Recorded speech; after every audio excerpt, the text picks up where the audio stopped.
Hello, this is Papa B reading, and I'm going to continue with the second part of chapter 12, which is called Strawberry's Adventure, and we must remember to call him Fledge now instead of Strawberry. And again, this is chapter 12 of The Magician's Nephew, which is part of the complete Chronicles of Narnia, written by C.S. Lewis and published by HarperCollins. I begin. Next moment, the country dropped away beneath them and whirled as Fledge, like a huge pigeon, circled once or twice before setting off on his long westward flight. Looking down, Polly could hardly see the king and queen, and even Aslan himself was only a bright yellow spot on the green grass. Soon the wind was in their faces, and Fledge's wings settled down to a steady beat. All Narnia, many-colored with lawns and rocks and heather and different sorts of trees, lay spread out below them, the river winding through it like a ribbon of quicksilver. They could already see over the tops of the low hills which lay northward on their right. Beyond those hills, a great moorland sloped gently up and up to the horizon. On their left, the mountains were much higher, but every now and then there was a gap when you could see, between steep pine woods, a glimpse of the southern lands that lay beyond them, looking blue and far away. "That'll be where Archenland is," said Polly. "Yes, but look ahead," said Diggory. For now, a great barrier of cliffs rose before them, and they were almost dazzled by the sunlight dancing on the great waterfall by which the river roars and sparkles down into Narnia itself from the high western lands in which it rises. They were flying so high already that the thunder of those falls could only just be heard as a small, thin sound, but they were not yet high enough to fly over the top of the cliffs. "We have to do a bit of zigzagging here," said Fledge. "Hold on tight." He began flying to and fro, getting higher each turn. The air grew colder, and they heard the call of eagles far below them. "I say, look back, look behind," said Polly. They could see the whole valley of Narnia stretch out to where, just before the eastern horizon, there was a gleam of the sea. And now they were so high that they could see tiny-looking jagged mountains appearing beyond the northwest moors and plains of what looked like sand far in the south. "I wish we had someone to tell us what those places are," said Diggory. "I don't suppose they're anywhere yet," said Polly. "I mean, there's no one there and nothing happening. The world only began today." "No, but people will get there," said Diggory. "And then they will have histories, you know." "Well, it's a jolly good thing they haven't now," said Polly, "because nobody can be made to learn it. Battles and dates and all that rot."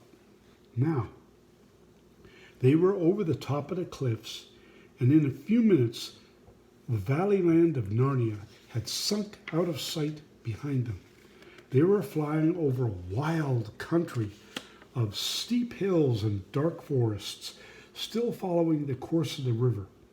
The really big mountains loomed ahead, but the sun was now in the travelers' eyes, and they couldn't see things very clearly in that direction, for the sun sank lower and lower till the western sky was all like one great furnace of melted gold, and it set at last behind a jagged peak which stood up against the brightness as sharp and flat as if it were cut out of cardboard. "It's none too warm up here," said Polly, "and my wings are beginning to ache," said Fledge. "There's no sign of the valley with a lake in it, like what Aslan said. What about coming down and going for a decent spot to spend the night in? We shan't reach that place tonight." "Yes, and surely it's about time for supper," said Diggory. So Fledge came lower and lower. As they came down nearer to the earth and among the hills, the air grew warmer, and after traveling so many hours with nothing to listen to but the beat of Fledge's wings, it was nice to hear the homely and earthly noises again. The chatter of the river on its stony bed, and the creaking of trees in the light wind. A warm, good smell of sun-baked earth and grass and flowers looked up to them. At last Fledge alighted. Diggory rolled off and helped Polly to dismount. Both were glad to stretch their stiff legs. The valley in which they had come down was in the heart of the mountains, snowy heights. One of them, looking rose-red in the reflections of the sunset, towered above them. "I am hungry," said Diggory. "Well, tuck in," said Fledge, taking a big mouthful of grass. Then he raised his head, still chewing, and with bits of grass sticking out on each side of his mouth like whiskers, and said, "Come on, you two. Don't be shy. There's plenty for us all." "But we can't eat grass," said Diggory. Said Fledge, speaking with his mouth full. "Well, don't know quite what you'll do then. Very good grass, too." Diggory and Polly stared at one another in dismay. "Well, I do think someone might have arranged about our meal," said Diggory. "I'm sure Aslan would have, if you'd asked him," said Fledge. "Wouldn't he know without being asked?" said Polly. "I've no doubt he would," said the horse, still with his mouth full. "But I've sort of an idea he likes to be asked." "What on earth are we to do?" asked Diggory. "I'm sure I don't know," said Fledge. "Unless you try the grass, you'd better like it. You might like it better than you think." "Oh, don't be silly," said Polly, stamping her foot. "Of course, humans can't eat grass any more than you can eat a mutton chop." "For goodness sake, don't talk about chops and things," said Diggory. "It only makes it worse." Diggory said that Polly had better take herself home by rain and get something to eat there. He couldn't himself because he had promised to go straight on his message for Aslan. And if once he had showed up again at home, anything might happen to prevent his going back. But Polly said she wouldn't leave him, and Diggory said it was jolly decent of her. "I say," said Polly, "I've got still the remains of that bag of toffee in my pocket. It'll be better than nothing." "A lot better," said Diggory, "but be careful to get your hand into your pocket without touching your ring." This was a difficult and delicate job, but they managed it in the end. The little paper bag was very squashy and sticky when they finally got it out, so that it was more a question of tearing the bag off the toffees than of getting the toffees out of the bag.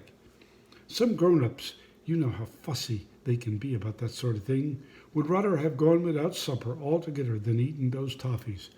There were 9 of them all told. It was Diggory who had the bright idea of eating 4 each and planting the 9th, for he said, "If the bar off the lamp-post turned into a little light tree, why shouldn't this turn into a toffee tree?" So they dibbled a little hole in the turf and buried the piece of toffee. Then they ate the other pieces, making them last as long as they could. It was a poor meal. Even with all the paper, they couldn't help eating as well. When Fledge had quite finished his own excellent supper, he lay down. The children came and sat one on each side of him by leaning against his warm body. And when he had spread a wing over each, they were really quite snug. As the bright young stars of that new world came out, they talked over everything. How Diggory had hoped to get something for his mother, and how, instead of that, he had been sent on this message. And they repeated to one another all the signs by which they would know the places they were looking for. The blue lake and the hill with a garden on top of it. The talk was just beginning to slow down as they got sleepy, when suddenly Polly sat up wide awake and said, "Hush!" Everyone listened as hard as they could. "Perhaps it was only the wind in the trees," said Diggory presently.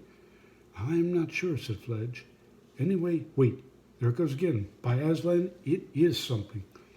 The horse scrambled to his feet with a great noise and a great upheaval. The children were already on theirs. Fledge trotted to and fro, sniffing and whinnying. The children tiptoed this way and that, looking behind every bush and tree. They kept on thinking they saw things, and there was one time when Polly was perfectly certain she had seen a tall, dark figure gliding quickly away in a westerly direction. But they caught nothing, and in the end, Fledge lay down again, and the children re-snuggled, if that is the right word, under his wings. They went to sleep at once. Fledge stayed awake much longer, moving his ears to and fro in the darkness, and sometimes giving a little shiver with his skin, as if a fly had alighted on him. But in the end, he slept too. And that completes chapter 12 of The Magician's Nephew. Please come back and let me read to you again.